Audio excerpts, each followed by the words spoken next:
Dipersembahkan oleh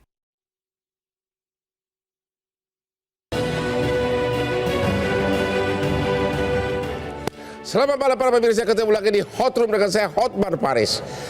Pinjol pinjaman online yang telah lama seperti hantu mencekik yang banyak membuat para debitur ada yang stres, bahkan ada yang bunuh diri. Baru-baru ini pinjol menimbulkan kehebohan lagi karena ternyata pinjol telah menggurita masuk ke hampir 50 universitas, memberikan pinjaman kepada mahasiswa yang tidak sanggup membayar UKT atau uang kuliah tahunan dengan bunga hampir 28%. Apa penyebabnya ini? Apakah karena APBN kita hanya sanggup membiayai pendidikan universitas negeri hanya sebatas 28%? Apakah kita akan melihat dalam waktu dekat para mahasiswa akan dikejar-kejar oleh debt collector? Inilah Hot Room, bayar kuliah tinggi, pinjol jadi solusi.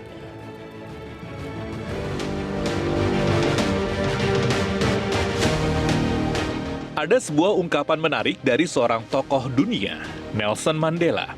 Pendidikan adalah senjata paling ampuh yang bisa digunakan untuk mengubah dunia. Apa yang dikatakan Nelson Mandela memang benar faktanya. Tapi bagaimana yang terjadi di Indonesia sekarang ini? Sejujurnya, pendidikan masih menjadi barang langka bagi sebagian besar masyarakat. Alasannya sangatlah sederhana. Biaya pendidikan di tanah air masih sangat mahal, khususnya untuk uang kuliah tunggal atau UKT di perguruan tinggi. Kenaikan UKT setiap tahunnya dinilai sangat memberatkan, sehingga tidak sesuai dengan kemampuan ekonomi mahasiswanya. Kampus pun juga tidak tinggal diam. Gerak cepat dilakukan agar mahasiswa mudah membayar uang kuliahnya. Salah satunya dengan menyediakan fasilitas bernama pinjol atau pinjaman online. Lantas, apakah melalui pinjol solusi biaya pendidikan tinggi bisa teratasi? Bagaimana jika mahasiswanya telat bayar hingga bunga menumpuk? Apa pembelaan yang bisa dilakukan oleh pihak kampus? Kalau sudah begini, apa yang dikatakan Nelson Mandela mungkin bisa berubah. Pinjol menjadi senjata ampuh yang justru bisa mematikan dunia pendidikan. Mungkin ya.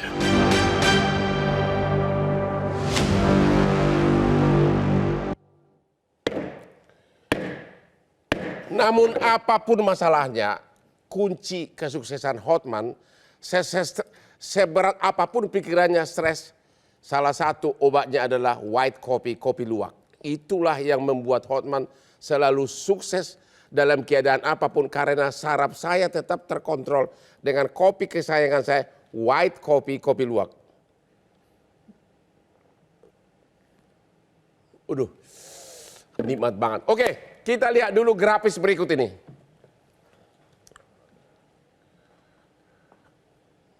Inilah daftar universitas yang telah bekerja sama dengan pinjol.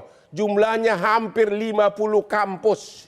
Berarti berapa puluh ribu mahasiswa yang mungkin sekarang sudah terlilit utang, nggak bisa tidur. Bunga 28%, belum lagi penalti. Ya, hampir 50 universitas telah dimasuki oleh pinjol. Bahkan universitas terkenal seperti ITB pun, ya.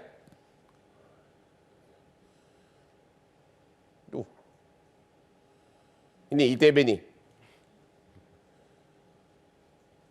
Oke, grafis berikutnya. Bunga, berapa bunga? Berapa bunga yang harus dibayar oleh mahasiswa? Inilah bunganya nih. 2% per bulan berarti 24% per tahun. Belum lagi penaltinya. Penaltinya dihitung harian, ya. 24%. Sedangkan bunga bank biasa rata-rata 4,5 sampai 10%. Karena saya sudah puluhan tahun jadi pengacara bank. Oke? Jadi mahasiswa miskin harus membayar 24% bunga per tahun. Terus silakan. Dan inilah salah satu perusahaan pinjol yang telah menggurita masuk ke berbagai universitas, bahkan pemegang sahamnya adalah dari Singapura. Yang diduga ini adalah oknum-oknum pengusaha Indonesia.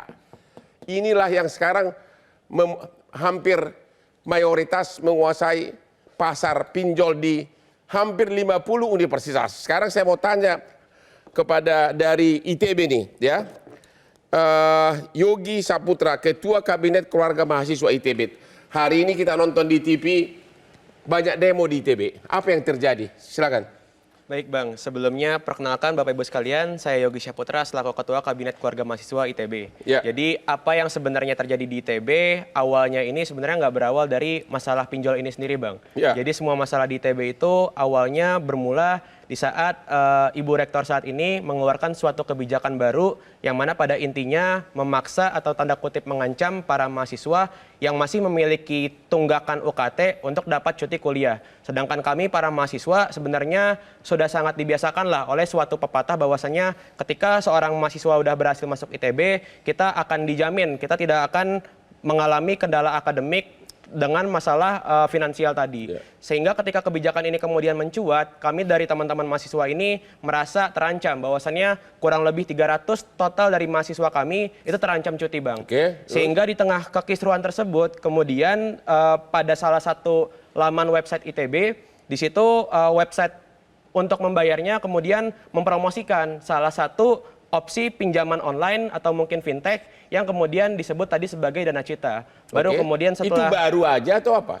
Sebenarnya Dana Cita ini secara resmi sudah masuk ke ITB itu kalau saya tidak salah dari kisaran bulan Oktober. Namun karena memang pembayaran UKT-nya ini baru berlangsung di bulan Januari ini Bang, dan kebijakan tersebutnya juga kemudian baru disadari teman-teman mahasiswa pada bulan Januari ini, sehingga hal tersebut memberikan shock efek kepada teman-teman mahasiswa, sehingga pada akhirnya kami memutuskan untuk bisa advokasi kepada pihak rektorat, namun masih belum mendapatkan jawaban yang puas dan lain sebagainya. Kok bisa bersamaan nggak bayar UKT cuti, bersama tiba-tiba nongol iklan? Hal tersebut Bang yang kemudiannya kami sangat-sangat sayangkan. Iklan agar bisa pinjam dari pinjol. Benar Bang. Iklan agar bisa menggunakan Dana Cita tadi. Dan setelah kami melakukan advokasi dan lain sebagainya, dari pihak rektorat pun belum dapat memberikan jaminan apapun kepada pihak mahasiswa. Sehingga kami terpaksa pada akhirnya karena waktu itu sudah mendekati deadline pembayaran UKT-nya tersebut, sehingga pada akhirnya kami memutuskan untuk bisa turun aksi ke jalan. Sudah berapa mahasiswa yang pinjam dari pinjol, tahu nggak? Untuk yang pinjam di pinjolnya sebenarnya belum banyak Bang, karena masalah intinya tadi kan yang masalah tunggakan Bang. Yang tunggakan tadi terdata di awal itu ada di kisaran 300 mahasiswa.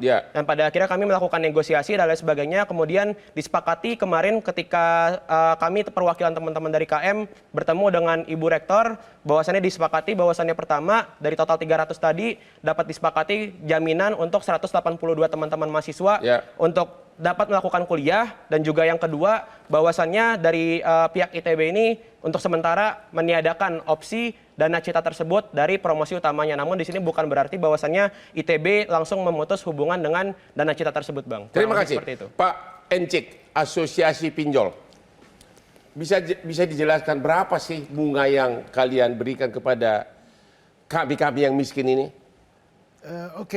Kalau lihat di Dana Cita Pak, itu bunganya di sekitar 1,7% per bulan ya. Jadi per tahun berarti? Di bawah 24% tentunya.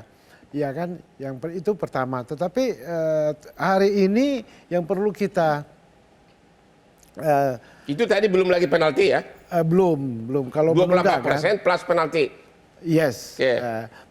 Tapi kalau lihat dari manfaat pinjaman ini ya kan, banyak sebenarnya di luar sana kecuali ITB, karena ITB baru mengeluarkan ini kan pernyataan bahwa hanya 10 dari 15.000 tadi Mas Yogi sampaikan ke saya sekitar 15.000 mahasiswanya ya. Jadi hanya 10 yang meminjam ke Dana Cita ya. Karena baru mulai promosi begitu. Benar Pak, dan itu saya rasa juga terpaksa dari 10 promosi tersebut. Karena dari teman-teman KM langsung memberikan himbauan. Betul. Nah, fintech lending ini adalah salah satu solusi sebenarnya kan dan tidak dipaksain untuk Ya, mengambil karena bapak yang pinjaman. bapak yang jualan gitu loh. Ya, betul. Pertanyaan saya begini Pak, Ya. ini mahasiswa Ya. bayar 10 juta aja nggak sanggup bayar uang kuliah, 10 juta per tahun. 12 jutaan ya. Ya 10-12 juta. Kok bagaimana bisa dia bayar bunga 24% Nah. setahun, sedangkan bunga bank rata-rata cuma 4,5 sampai 10%. Betul. Nah, di dalam Dana Cita ini, karena Dana Cita adalah berizin dari OJK, di dalam memberikan kredit itu tidak sembarangan. Dia pasti menganalisa. Kalaupun tidak sanggup membayar, di dalam analisa kreditnya harus prudent dan sebagainya. Kalau umpamanya tidak masuk di kriteria itu, pasti nggak dikasih. Kalau tidak sanggup bayar, apakah akan dikejar debt collector atau foto-foto seksinya dipajang itu foto-foto nggak boleh. Foto-foto itu yang dilarang. kenyataan selama ini kan begitu. Itu illegal Pak. Jadi kalau istilah pinjol itu pasti illegal. Kita fintech lending yang berizin dari Jadi, OJK. mahasiswa sebelum pinjam harap bersihkan dulu laman website kalian, bersihkan semua WA-nya yang ada ciuman segala macam dihapus dulu, bersihkan. Cukup foto-foto dengan Hotman Paris. Itu dilarang sama OJK. Tapi kenyataan selama ini yang ngadu ke saya itu ribuan. Itu pasti illegal Pak, Ya. Bang. 1000% pasti illegal. Kalau ada itu dicabut izinnya. Kami pun ada anggota yang melakukan itu, ada pengaduan dan dibuktikan dengan itu. Kita pasti Tapi kan namanya sanksi. debt collector pasti ditungguin di rumah aja udah stres Pak kalau berhari-hari ditungguin. Nah, gimana itu Pak? Nggak oke. mungkin dong nggak ditagih. Di AFI sudah diatur, apalagi baru-baru ini keluar peraturan dari OJK, POJK 22 perlindungan konsumen, diatur cara menagih. Oke, diatur cara menagih. Betul. Kita istirahat dulu setelah yang berikut ini. Terima kasih. Jelajahi cara baru mendapatkan informasi. Download Metro TV Extend sekarang.